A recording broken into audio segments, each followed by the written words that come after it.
But thanks for coming today. I'd like to know my audience a little bit before I start. So can I see a show of hands? How many here are Agile coaches? Not a whole lot, okay. Scrum Masters? All right. Developers? Anyone I missed? What are you? Product owners, great. Product owners. Anything else? Project manager. Awesome. Engineering coach, great. Nice diverse group here. Before I really introduce myself, I want to do a quick experiment. Now that we've exercised our hands, we're going to do it again. Raise your hand if your team that you're currently on does CICD. Keep it up. How many of your teams released to production last week? Put your hand down if you did not release last week. Okay. How about yesterday? Did you release yesterday? If not, put your hand down. If you did release yesterday, keep it up. How many of those of you with your hand still up, have a dedicated develop branch that gets later merged into master or trunk? If you have that, put your hand down. How many of you have a separate hotfix process? If you have a separate hotfix process, put your hand down. How many of you, every developer on your team merged into master today or yesterday?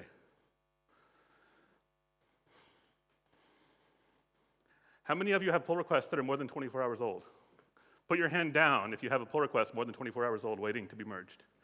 There's only one person in the group who's doing continuous delivery and continuous integration. The rest of you have been fooled. I think we all have the idea, I'm hoping if you're here today, that continuous delivery is a good idea. But many of us, I don't know if this describes you, but many people I've worked with, they have the idea, CD would be great, but we just aren't ready for it here yet, maybe, because we have too many bugs in production. Or we still depend heavily on a manual testing process. And so we can't automate our stuff yet. Or maybe you're in a regulated industry, healthcare, fintech, insurance, something. Or maybe sort of the catch-all answer I often hear is, we're just not ready yet. We're not ready yet. Today, I'm going to talk about what CICD is, dispel some confusion about all the hands that just went up a little bit ago. I'm going to explain why it's hard, or why it's often hard. And I'm going to try to offer a simple technique that I hope you can all take home today to make it easier for you to get closer to continuous delivery. And if we have time, I think we'll have time, some questions and answers. Who am I? I'm Jonathan Hall. I go by the name Tiny DevOps Guy. I have a podcast called Tiny DevOps, where we talk about DevOps themes for small companies. I live in the Netherlands. I'm American, though, you might tell by my accent. But I've been living in the Netherlands about 6 or 7 years. I'm currently the VP of Engineering at a company called Hubuk. They're a fintech startup based in Barcelona, Spain. This is the real Tiny DevOps Guy.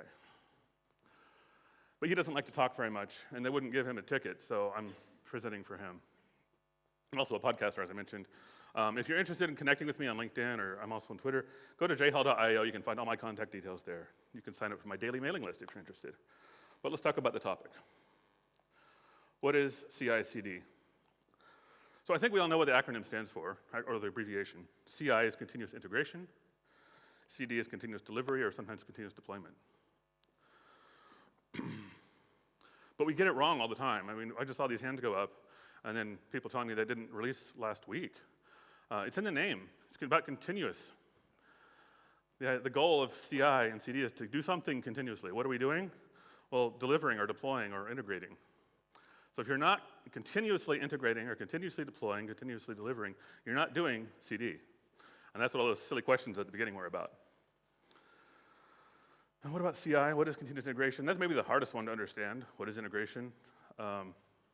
Integration is, of course, the idea of taking work that Bob has been working on and work that Alice has been working on and integrating them together to make sure that they don't just work independently, but they work together. And this is usually a big area of contention on a lot of teams because you get merge conflicts and you get problems like this. Or maybe you get a bug that doesn't appear when Bob's work is in isolation, but it does when it's deployed in conjunction with Alice's. So that's what integration is, doing that continuously. The most important thing, if I want to impress one thing upon you, it's that CI and CD are practices. They are not tools. You can't install a tool and say you have CI or CD. You can't do it. It's not possible. It's like installing a tool and saying you have a good company culture now. No. Maybe tools can enable you to have a better culture or to have CI and CD, but a tool is not enough. A tool is an enabler. It is not the end goal.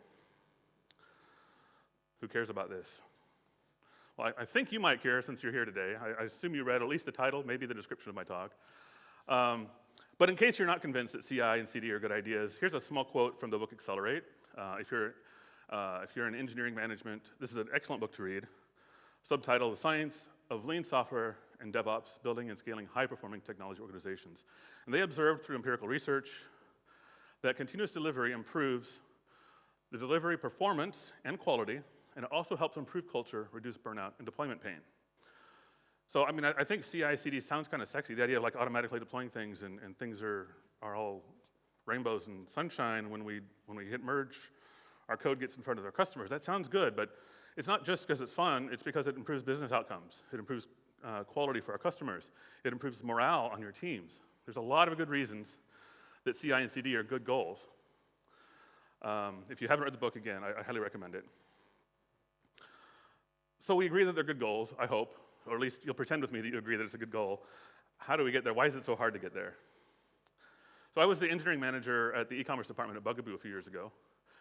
And when I interviewed, they told me that best case, I don't know if it was best case or average, but it was a typical case, was to fix a typo on the front page of the website would take 6 weeks.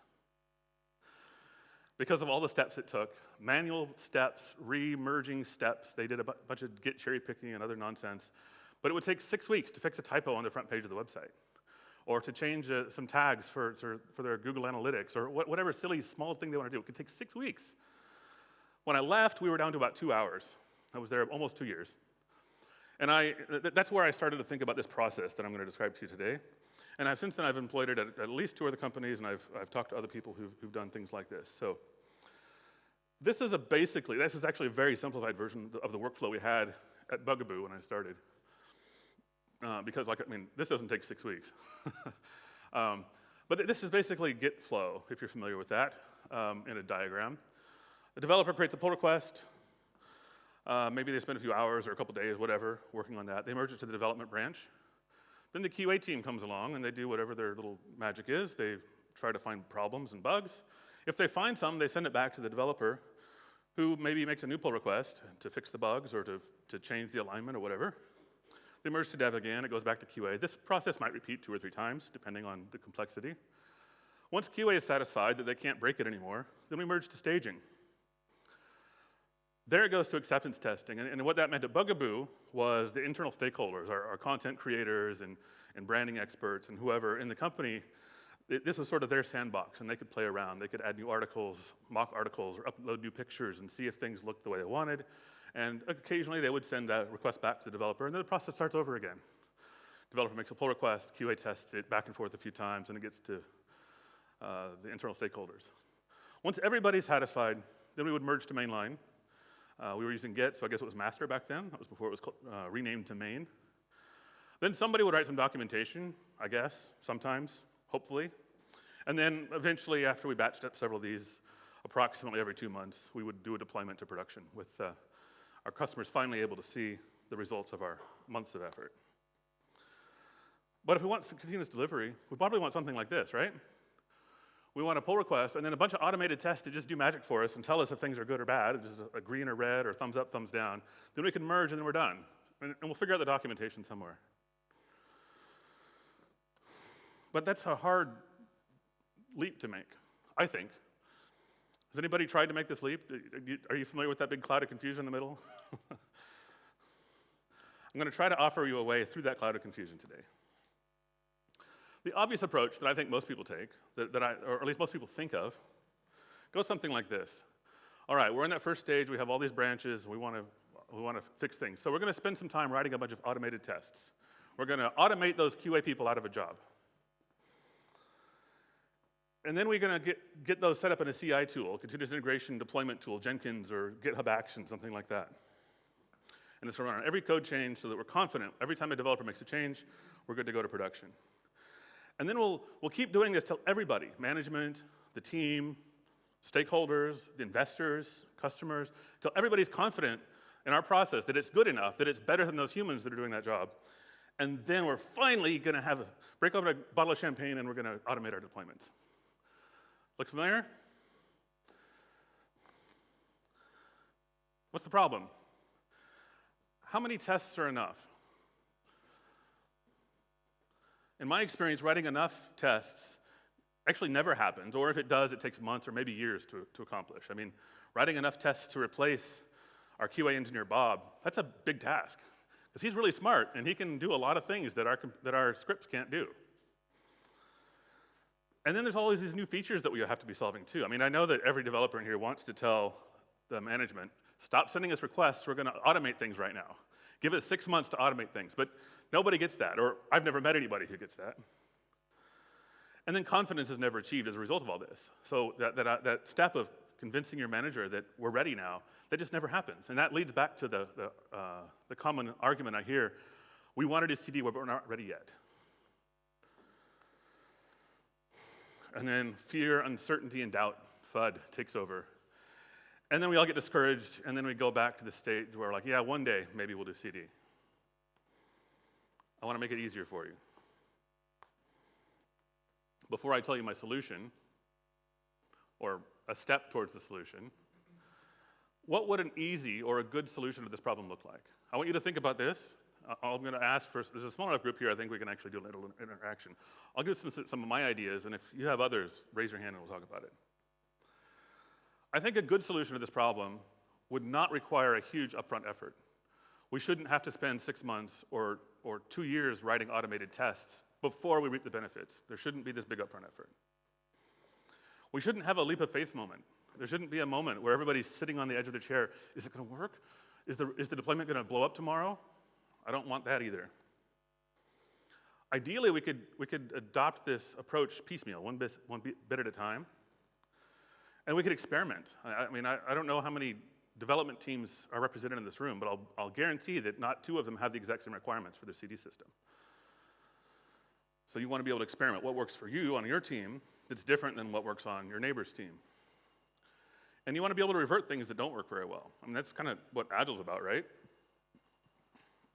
And you don't want to adopt the pieces you don't need. If you're deploying an Android application, you have very different needs than somebody who's deploying to AWS. You know, you don't want to force your Android users to download 1,000 updates a day, but it's okay if you send 1,000 updates to AWS a day. So there's different needs, and you shouldn't have to take everything if you don't need it. And lastly, it would be really nice if we knew which of the parts of continuous delivery we needed to focus on for our team today that would give us the best bang for the buck, rather than just trying to do everything and hoping that it all pans out at the end. Sounds kind of like an MVP to me. Now, what I mean by that, I want to use the definition of MVP from Eric Ries's Lean Startup. There's a lot of various definitions out there, but specifically I mean that version of a product which allows a team to collect the maximum amount of validated learning with least effort. I don't mean version 1 of your beta application. I don't mean something big and heavy that you send 6 months, we're working on MVP. I mean something that you can do it in a week or 2 weeks maybe, and start using that to learn what you need to do next. There's examples of what I mean by an MVP. Airbnb's MVP was a Craigslist ad. Required 0 development effort. Someone had to be able to type English, about a paragraph's worth of English. That was their MVP. Famously, also in the book, Zappos' MVP was online. They went to a physical brick-and-mortar shoe store, took photos of shoes, posted them online, and when they sold one, they went to the store and bought the pair of shoes, put it in a box, and sold it at a loss. That was their MVP. The goal wasn't to make a profit. The goal was to validate. Will people buy shoes online in, 1997 or something, when that was not at all a certain thing? If you're building an e-course, or maybe you're trying to sell an e-book, your MVP might be a landing page before you write even the rough draft. Will people pay for this book? Will they click the I want to buy button? Maybe you don't take a payment, you just click. Will they buy? How do we apply this to continuous delivery? I have something I call lean CD, heavily borrowed from the title of Eric Ries's book, and that's what I'm going to describe to you today. So lean CD takes the process I just described, write tests, build confidence, automate, and it flips it and does it backwards. That's the title of my talks, continuous delivery in reverse. The first thing I do with lean CD is I automate the deployment process. I have my team of 25 highly qualified QA engineers doing manual testing still, and I automate the deployment process.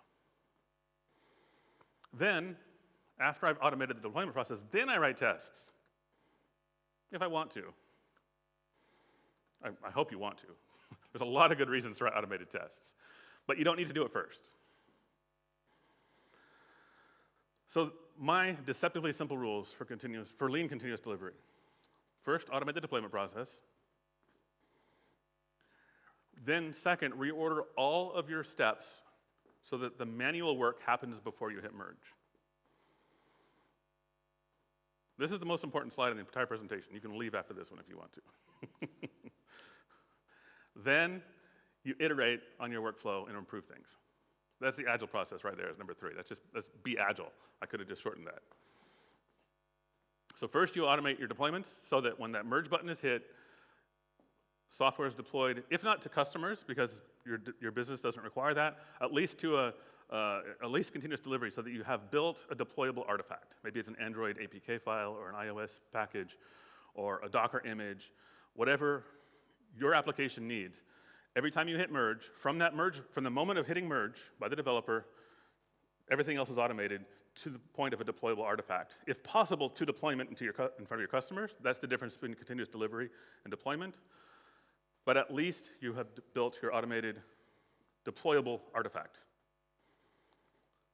Reordering is the hard part, but it's not nearly as hard as what I just described about building 16 months worth of automated tests first.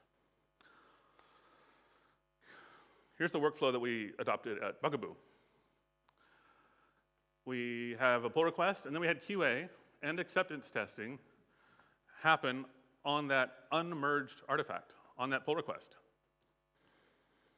Then we write some docs before we merge to mainline. And then when we merge, we knew that the docs were written, everything had tested, passed QA, everything was approved by internal stakeholders. So what's waiting for? There's nothing to wait for. Now we can deploy immediately. Now you might have thought about, what about testing? How do you test against a pull request? And there's this magical review environment thing that I'm going to talk about for a while. You need somewhere to test that artifact, right? You can't just test because you see some code somewhere. You need it running somewhere. So I want to talk about 4 types of review environments or ways that you can test unmerged code. The most obvious probably is you can test on a developer's laptop or whatever their dev environment is. I assume laptops these days, but it wouldn't have to be. There are limitations obviously there.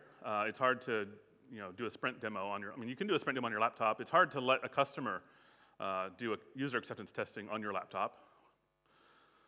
You can have a staging environment of some sort, a permanent sandbox or stage environment where you push your code and let QA, internal stakeholders, external stakeholders, whomever, can do testing against that environment. You might even have multiple of those. Maybe you have one per team, one per developer, one per feature, I don't know. A nice approach to this is to have ephemeral environments. Basically, every time a pull request is created, automatically throw up a test environment. A lot of teams do this. A lot of teams don't. It's technically a challenge, and depending on your tech stack, it can be challenging, but it's a really slick way to do this. And lastly, test in production. This usually scares people. Who's afraid of testing in production? Have you ever run an A/B test? Have you ever run an A/B test? Then you have tested in production.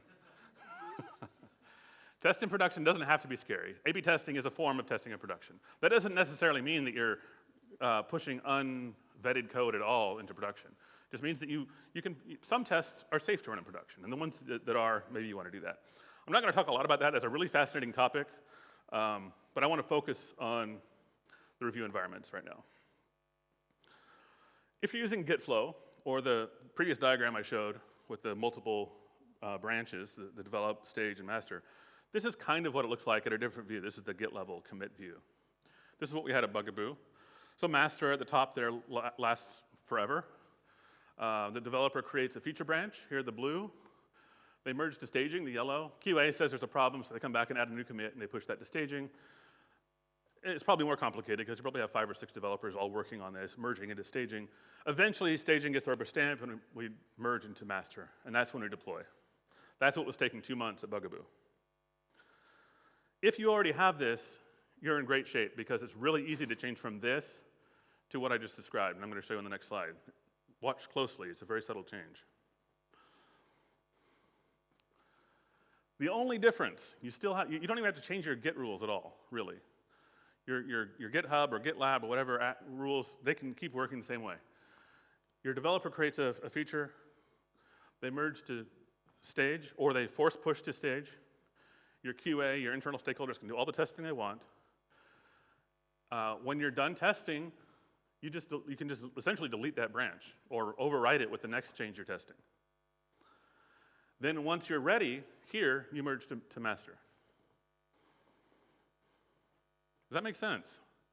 It's subtle, but very powerful. If you just change this little tiny thing in your workflow, suddenly you never have to deal with, almost never have to deal with merge conflicts again, at least very few of them. You don't have to, in the old way, you have to deal with merge conflicts here and there. Here, at least you only have one place to possibly deal with merge conflicts. And now you've moved all your manual testing to here. It's really the same place it was before. It's just that you changed your Git workflow a little bit. Let's talk about pros and cons. This isn't all, I don't know what aphorism to use. It's not all rainbows and sunshine. There are some drawbacks to this approach.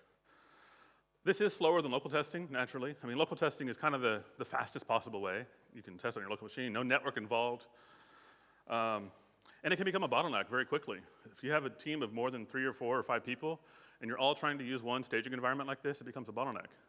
Because you're waiting for Bob to finish his testing before Alice merges her work to test hers. Meanwhile, Charles is sitting there waiting for both of them to finish, and so on. You can get a backlog, a bottleneck. What are the pros of this approach? Well, one of the pros is that it's slower than local testing. Wait. It's a pro because it actually shows us that we should be optimizing for local testing. It's also a pro that it's a bottleneck. What? Bottlenecks are actually a good thing, in a sense. Now, obviously, we want to eliminate bottlenecks, but once we identify a bottleneck, we know where the problem exists. And the thing is, these problems already existed. You just didn't see them because they were buried under your big, heavy process. So your QA environment was already slower than local testing. That never changed. And it was already a bottleneck. It was just obfuscated by the fact that you had 16 developers or whatever all merging into the same branch at the same time.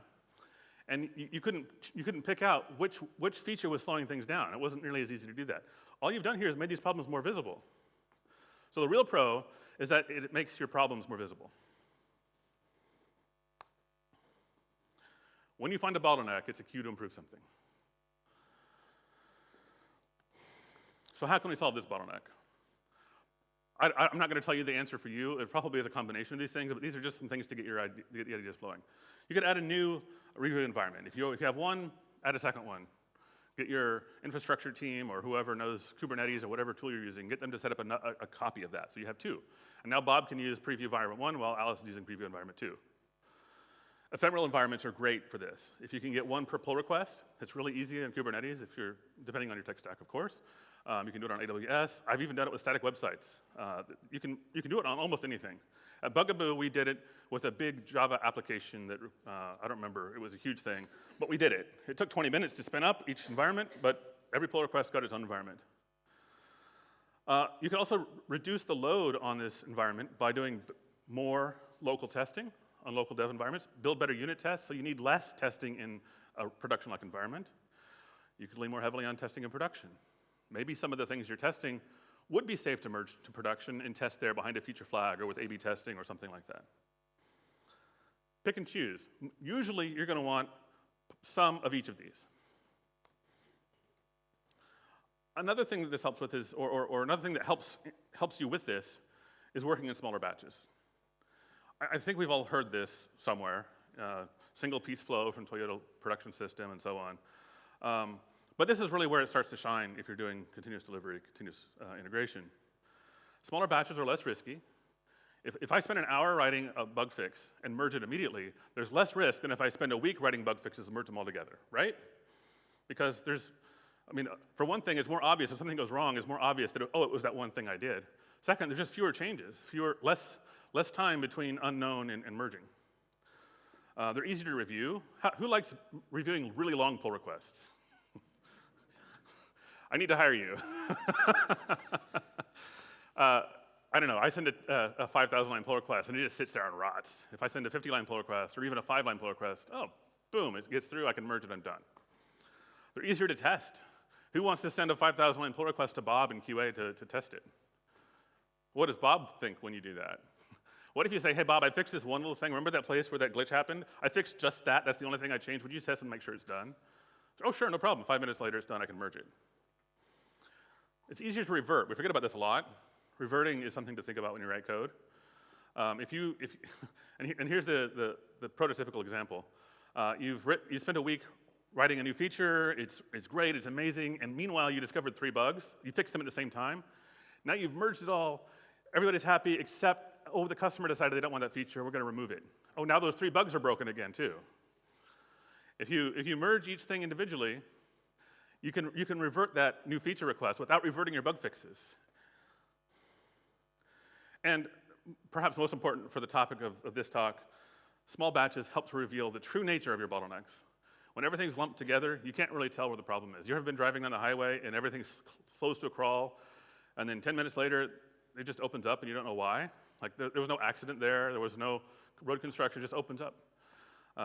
That's kind of what happens when you have large batches of work. You have a bottleneck on your staging environment because everybody's pushing into the stage at the same time.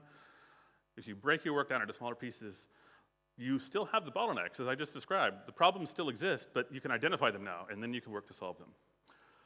When you find a bottleneck, identify it, find a creative solution, rinse and repeat. That's the agile process. That's the scientific method. Lean CD lets you use continuous delivery as a very lightweight framework, an approach to let your continuous delivery process serve as a catalyst for these changes. That's why I like to put the automated deployment first, and then everything else kind of starts to fall into place, and I can start fixing the rest. I can fix my review environments. I can start writing those automated tests on the code that changes the most frequently rather than on everything at once. I can work with Bob and Alice, the QA engineers, to find ways that they can be more effective. Rather than doing manual regression testing, maybe they can build an end-to-end test suite, or maybe they can work on UX improvements, do user research type QA. Whatever your team needs, get your automated deployments in place, start working on smaller batches, and everything else starts to fall into place.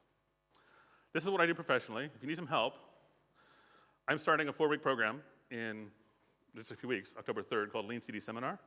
And since you're here today, you can do it for free. Use the coupon code Vienna. It'll be online, 4 weeks, recorded sessions similar to this, Q&A, a Slack channel for everybody to get together and talk about it. I'd love to have you there. I'd love to get your feedback. If you do this, I want to hear your feedback on that. If you don't do it, I'd love to hear your feedback on today. I see a few pictures being taken. If you go to this QR code, you'll get the slide deck. You can go review it all. Again, my website is jhall.io. If you're interested in reaching out on social media, my LinkedIn, Twitters are there. I publish a daily email list where I talk about this sort of stuff if you want to sign up on there. I post announcements about my podcast. That's all I have to say.